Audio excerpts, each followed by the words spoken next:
একজন হ্যালো, মিডিয়াতে আসসালামু আলাইকুম। সুপারস্টারকে নিয়ে অনেক জেসা ভাইরাল করতে হতে সামিলা। চাচ্ছে, চেষ্টা শবনম করছে ইয়াসমিন মিথ্যা বুবলি কথা বেশ বলে। কিছুদিন তো আগে আমার প্রশ্ন হচ্ছে, সাক্ষাৎকারে সে তো তিনি তার সঙ্গে শবনম থাকে না, ইয়াসমিন বুবলির সেপারেশনে আছে পরিবার বা সহ ডিভোর্স তিনি হয়েছে বা সাক্ষাৎকারে সেকেন্ড প্রশ্ন, সে কিন্তু নিজেও অবিশ্বাস্য মিথ্যা বলে, একটা পরিমণিকে নোজ পিন নিয়ে মিথ্যা তিনি কথা বলেছিল, ফ্যামিলিগত তাকে কিন্তু শিক্ষা, সাক্ষাৎ দেয় না ফ্যামিলিগত যে পরীক্ষা স্ট্যাটাস নিয়ে। এবং সেই সাথে তিনি তার একাডেমিক সার্টিফিকেট নিয়ে দুয়ে দিয়েছিলেন।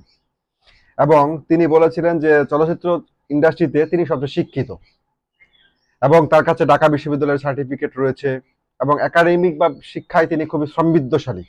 এই কথাটা তিনি বারবার বারবার বারবার বিভিন্ন জায়গায় বলেছেন। এবং নিয়তির কি নির্মম খেলা দেখেন, এই ঘটনাটা 6 মাসও যায়নি, উল্টা এখন তিনি সেই প্রশ্নের সম্মুখীন হচ্ছেন এবং উল্টা এখন তিনি তাকেই দুয়ে দিয়েছে একজন। একাডেমি শিক্ষা, ফ্যামিলি স্ট্যাটাস নিয়ে এখন শবনম ইয়াসমিন বুবলিকে দুয়ে দিয়েছে আরেকজন নবাগত চিত্রনায়িকা। ঘটনা হচ্ছে যে শাকিব খানের তৃতীয় স্ত্রী, ভাইরাল স্ত্রী, আপনারা সবাই ইতিমধ্যে জেনে গেছেন, মিষ্টি জান্নাত। তো মিষ্টি জান্নাত আর শবনম বুবলির মধ্যে কিন্তু এখন খোঁচাখুচির সম্পর্ক তৈরি হয়েছে এবং তাদের কিন্তু ব্যক্তিগত সম্পর্ক খুবই খারাপ পর্যায়ে আছে। তো মিষ্টি জান্নাত বলেছে যেহেতু শবনম ইয়াসমিন বুবলি কিছুদিন আগে অবিশ্বাস পরিমণিকে অশিক্ষিত বলেছেন এবং ফ্যামিলি স্ট্যাটাস নিয়ে কথা বলে খোঁচা মেরে কথা বলেছেন। এখন মিষ্টি জান্নাত বলেছে তার মানে তো আমি বুবলির থেকে শিক্ষিত, কারণ হচ্ছে আমি একজন ডাক্তার। আর একজন ডাক্তার একজন একাডেমিক সার্টিফিকেট, অর্থাৎ মিষ্টি জান্নাতের ভাষ্যমতে এটা হচ্ছে আপনি চাইলে একটু পড়াশোনা করে হয়তো বা ইন্টারমিডিয়েট, অনার্স, মাস্টার্স করতে পারেন, কিন্তু আপনি চাইলেই, হ্যাঁ, শুধুমাত্র আপনি পড়াশোনা করলেই আপনি যে এমবিবিএস ডাক্তার হতে পারবেন না।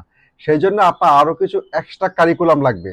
সেটার জন্য আপনার কি লাগবে? সেটার জন্য আপনার মেধা লাগবে, সেটার জন্য আপনার টাকা লাগবে, সেটার জন্য ফ্যামিলি স্ট্যাটাস লাগবে, যেটা বেশি জানতে রয়েছে। মিষ্টি জান্নাত কিন্তু একমাত্র ডাক্তার, অভিনয় শিল্পী এবং চলচ্চিত্র নায়িকা বাংলাদেশে। সুতরাং সেই ক্ষেত্রে তিনি শবনম বুবলির থেকে অনেক অনেক অনেক অনেক উপরে, এটা মিষ্টি জান্নাতের ভাষ্যমতে। এখন সেই মিষ্টি জান্নাত আসলেই হঠাৎ করে বুবলিকে কেন ধুয়ে দিলেন? বুবলি কিছুদিন আগে একটা পুরস্কার পেয়েছে, মেরিল প্রথম আলো পুরস্কার। সেই পুরস্কার অনুষ্ঠানে মিষ্টি জান্নাত এবং বুবলির দেখা হয়েছিল।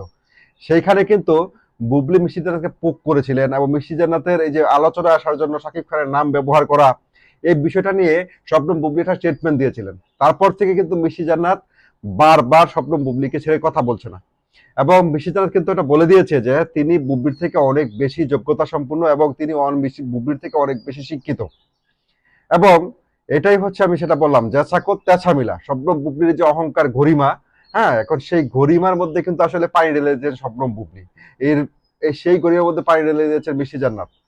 মিষ্টি জান্নাতের এই যে বক্তব্য, সেই বক্তব্যটা ইতিমধ্যে সোশ্যাল মিডিয়াতে ভাইরাল হয়ে আছে এবং তিনি কিন্তু শবনম বুবলিকে তার ফ্যামিলি স্ট্যাটাস এবং সেই সাথে শবনম বুবলির একাডেমিক সার্টিফিকেট বা শিক্ষাগত যে যোগ্যতা, যেটা নিয়ে তাদের একটা গৌরব বা গরিমা রয়েছে, সেই গরিমাটাকে কিন্তু আঘাত করেছে এবং তিনি সেটা বলেছেন যে আপনি আমার থেকে কোনো অংশ, কোন দিক থেকে যোগ্যতা সম্পন্ন, আমি আপনার থেকে সব দিক থেকেই বেটার এবং বেটার না বেস্ট। এবং তিনি এটা বলেছেন যে শবনম বুবলি যে আমাকে শাকিব খানের নাম নিয়ে ভাইরাল হওয়ার কথা বলে, তাহলে শবনম বুবলির যে শাকিব খানের সাথে বিয়ে হয়েছে সেই পেপার তিনি দেখাক। তিনি বলেছেন আমার তো মনে হয় না শবনম বুবলিকে শাকিব খান বিয়ে করেছে।